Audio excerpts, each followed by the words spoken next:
Hello John. చెప్పరా. ఏంట్రా చెప్పేది? ఇవాళ నా బర్త్డే కదా.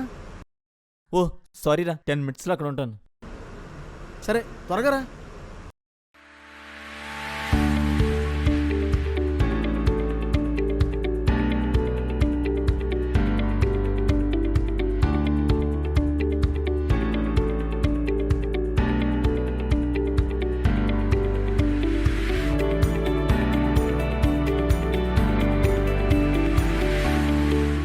Bye daddy.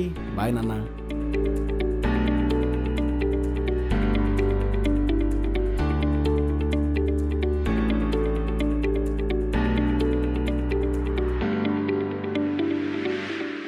చూసిన చాలు కానీ బండి ఎక్కు.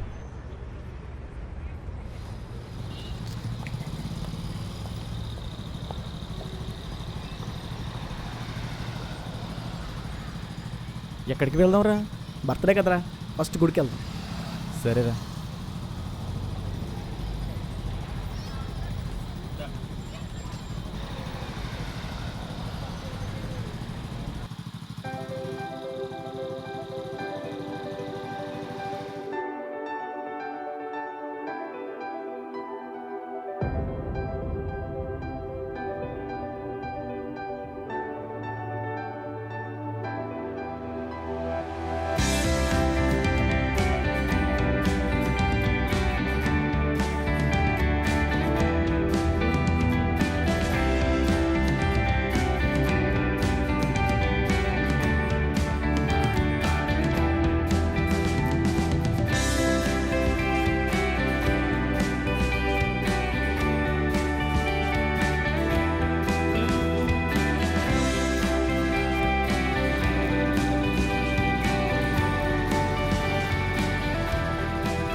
సరేరా, సాయంత్రం కలుద్దాం. సాయంత్రం త్వరగా వచ్చారా, సినిమాకి వెళ్దాం. నేను సినిమాలు చూడడానికి నీకు తెలుసు కదరా. ఏరా ఎందుకు చూడరా? పొద్దున కూడా ఇంతే. అమ్మాయిలు చూడు, సినిమాలకు రావు. ఏంట్రా అంటే టాపిక్ మార్చేస్తావు. అది కాదురా, సాయంత్రం చర్చికి వెళ్ళాలి. బాబు నీకు నమస్కారం. నేను చర్చి దగ్గర డ్రాప్ చేసి నేను సినిమాకి వెళ్తాను. సరేరా.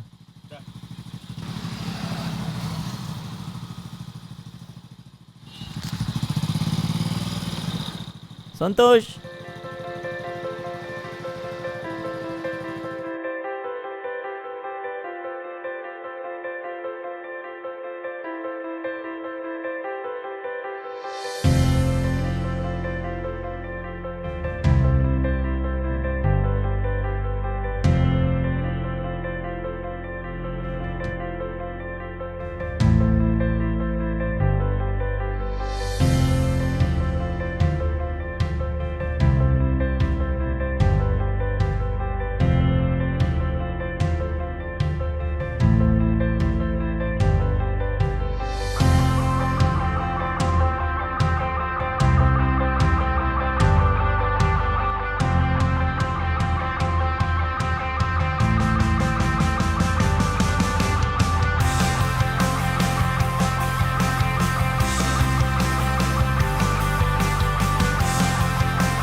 హలో చెప్పరా. ఎక్కడున్నావురా? వచ్చేస్తున్నాను రా, పక్కనే ఉన్నాను, వచ్చేస్తున్నాను.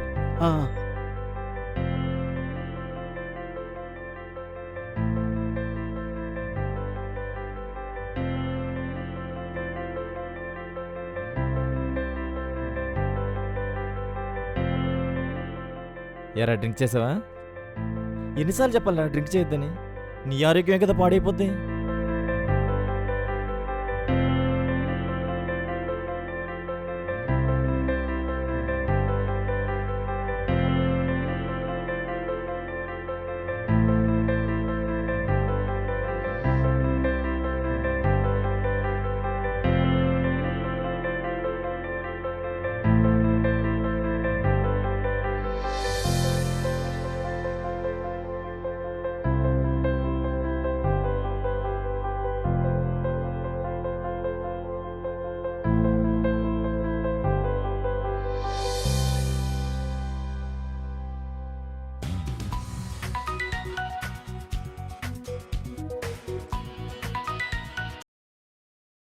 హలో రే జాన్, నేను ఆనంద్ని. మన చెప్పరా సంతోష్ గారికి యాక్సిడెంట్ అయిందిరా.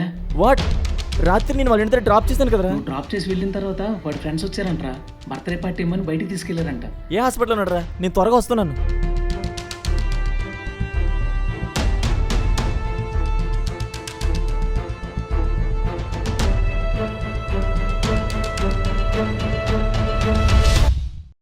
సంతోష్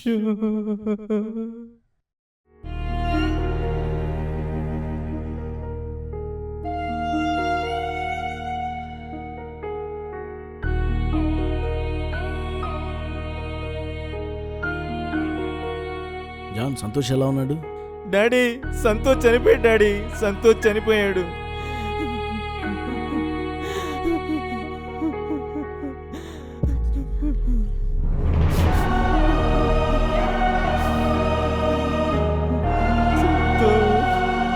సంతోష్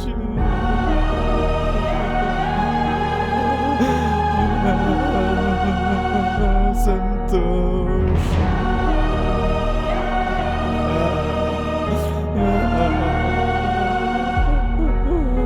సంతోష్ సంతోష్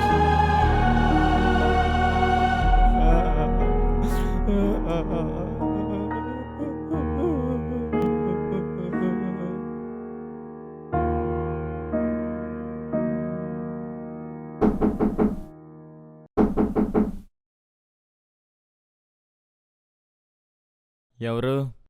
బాబు, నీకు లెటర్ వచ్చిందమ్మా. పంపించమ్మా.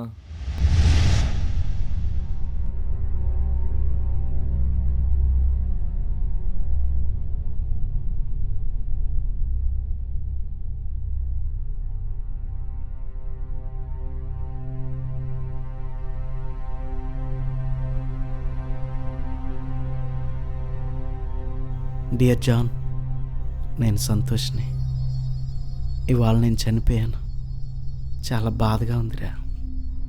నిన్ను నన్ను ఎవరు వేరు చేయలేరని పదే పదే అనుకునేవాడిని. కానీ మనల్ని మరణం వేరు చేసిందిరా. జాన్, నీకు గుర్తుందా?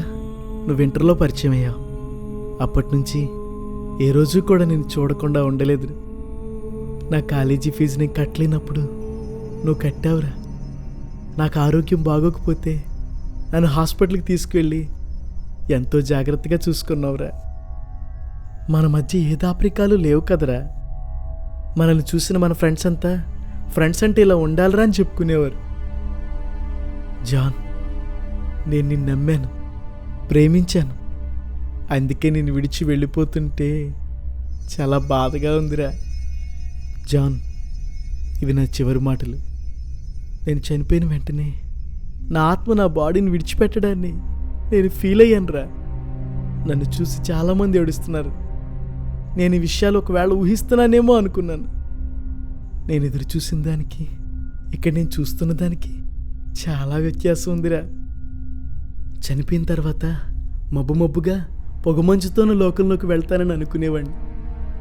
కానీ ఈ ప్రదేశం చాలా నిర్మలంగా స్ఫటికంలా ఉందిరా. నేను ఆలోచించగలుగుతున్నాను, మాట్లాడగలుగుతున్నాను, ఫీల్ అవ్వగలుగుతున్నాను. ముందుగా నేను ఒక వరుసలో నిల్చున్నాను. నా ముందు చాలామంది ఉన్నారు. తెల్లని వస్త్రాలు వేసుకున్న 2 మనుషులు నాకు కనిపించారు. వారు దేవతల్లా ఉన్నారు. వాళ్ళు నా పేరు అడిగారు. అంతలో వారి చేతిలో ఒక పెద్ద పుస్తకం ఉండడం చూశాను. వారు అందులో నా పేరు కోసం వెతికారు. కానీ వారికి నా పేరు దొరకలేదు రాజా. వెంటనే ఆ దేవదూత నా భుజం పట్టుకుని లాక్కొని ఈడ్చుకుపోవడం మొదలుపెట్టాడు. నేను చాలా భయపడ్డాను. నన్ను ఎక్కడికి తీసుకెళ్తున్నావని ఆ దేవదూతను అడిగాను. జవాబు చెప్పలేదు. మరలా అడిగాను. చివరికి ఆ దేవదూత ఇలా అన్నాడు, జీవగ్రంథంలో ఎవరి పేర్లైతే వ్రాయబడి ఉంటాయో వారే స్వర్గంలోకి ప్రవేశించగలరని, మిగిలిన వారు అగ్నిగంధకములతో మండు నరకంలో పడవేయబడతారని చెప్పాడు. చాలా భయపడ్డాను. నన్ను విడిచిపెట్టమని చాలా బ్రతిమలాడాను, ప్రాధేయపడ్డాను. అయినా ఆ దేవదూత నన్ను జైలు గది లాంటి దాంట్లోకి తోశాడు. అక్కడ కూర్చుని నేను చాలా దీర్ఘంగా ఆలోచిస్తున్నాను. నేను దేని గురించి ఆలోచిస్తున్నాను నీకు తెలుసారా? నీ గురించే ఆలోచిస్తున్నారా? నువ్వు చేసిన నమ్మక ద్రోహం గురించారా? ఒరే స్వార్థపరుడు, నువ్వు క్రిస్టియను కదరా? ఒరేయ్, యేసే నిజదేవుడని, చనిపోయిన తర్వాత స్వర్గం నరకం ఉన్నాయని యేసుని సొంత రక్షకుడిగా అంగీకరిస్తే ఆ నిత్య జీవాన్ని పొందుకోగలమని, లేకపోతే నరకం పాలవడం తప్పదని ఎందుకురా నాకు చెప్పలేదు? నువ్వు నా బెస్ట్ ఫ్రెండ్ అని ఎన్నిసార్లు అనుకున్నాను రా. నేను ఏ విషయం నీకు దాచకుండా చెప్తే నువ్వు మాత్రం ఈ విషయాన్ని ఎందుకు దాచావురా? నా గుండె భయంతో పిగిసిపోతుంది. మంటుచున్న అగ్నిగుండెలో నన్ను పడేయడానికి వాళ్ళు వచ్చేసారు. నా వైపే గురిపెట్టి చూస్తున్నారు. నో నో, వద్దు వద్దు, నన్ను అగ్ని కొంతకాలంలో పడ్డే గుండెల్లో పడేశారు. భయంకరమైన వాసన. ఉక్కిరి బిక్కిరి అయిపోతున్నాను, తట్టుకోలేకపోతున్నాను. పొడి మారిపోతుంది. బాధతో నా గుండె మొక్క చెక్కలవుతుంది. ఎందుకు జాన్ యేసు గురించి చెప్పలేదు? అగ్ని, మంటలు, పగ, ద్వేషం, నరకం నరకం. ఎందుకు రా జాన్ మోసం చేశావు? ద్రోహి, స్వార్థపరుడా!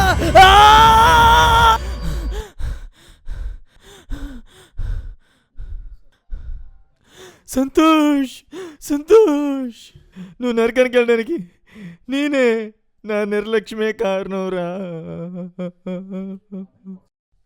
ఒరేయ్, నేను నీకు యేసుక్రీస్తు గురించి చెప్పుంటే నువ్వు ఈ పరిస్థితిలో ఉండేవాడు కాదురా. ప్రభువా, ప్రభువా, నన్ను క్షమించు.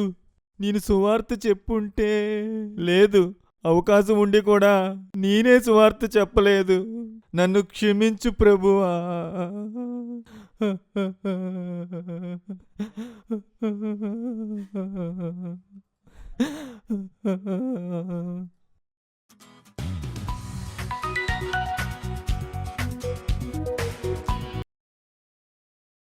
Hello John.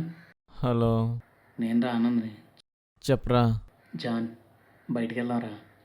నా మనసు బాగోలేదు, రాలేనురా. ఒరేయ్, ఆంటీ నాకు ఫోన్ చేశారా, రాత్రి అంతా నువ్వు ఏడుస్తూనే ఉన్నావని. నాకు కూడా బాధగానే ఉందిరా. ఏం చేస్తాం? ప్లీజ్ రా, రారా, బయటికి వెళ్దాం. కొంచెం మూడ్ చేంజ్ అవుతుంది. ఓకేరా.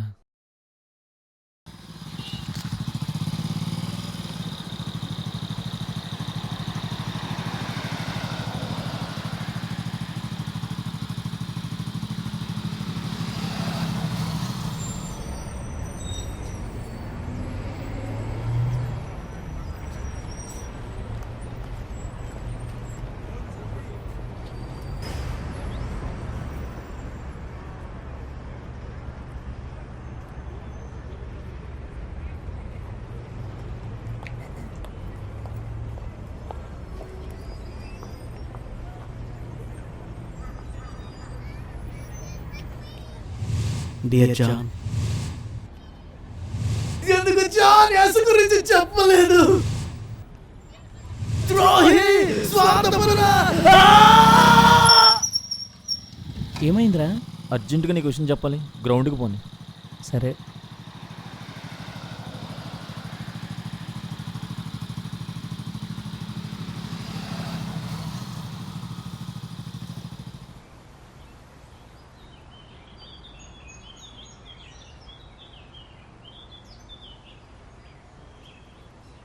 ఏదో చెప్తానని తీసుకొచ్చావు. అది సంతోష్ గౌడ్ విషయంలో చేసిన తప్పు నీ విషయంలో చేయకూడదు అనుకుంటున్నాను రా. ఏంటా తప్పు? అది యేసుక్రీస్తు. ప్రియ స్నేహితులారా, మన ఆప్తులకు అయిన వారికి ఏదైనా అయితే మనం తట్టుకోలేం. అదే వారి ఆత్మలు నరకంలోకి వెళ్తాయంటే మాత్రం నిర్లక్ష్యం చేస్తాం. మన స్నేహితులకు, బంధువులకు మనం ఇవ్వగలిగే అత్యంత విలువైన బహుమానం రక్షణ. అది కేవలం వ్యక్తిగత సువార్త ద్వారా మాత్రమే సాధ్యం. సువార్త అందని ప్రాంతాల్లో సువార్త చేయాలని మనలో ఎంతోమంది ఆశపడతాం. అలా సువార్త అందని వారిలో మన ఆప్తుల హృదయాలు కూడా ఉన్నాయని గుర్తించండి. Thank you.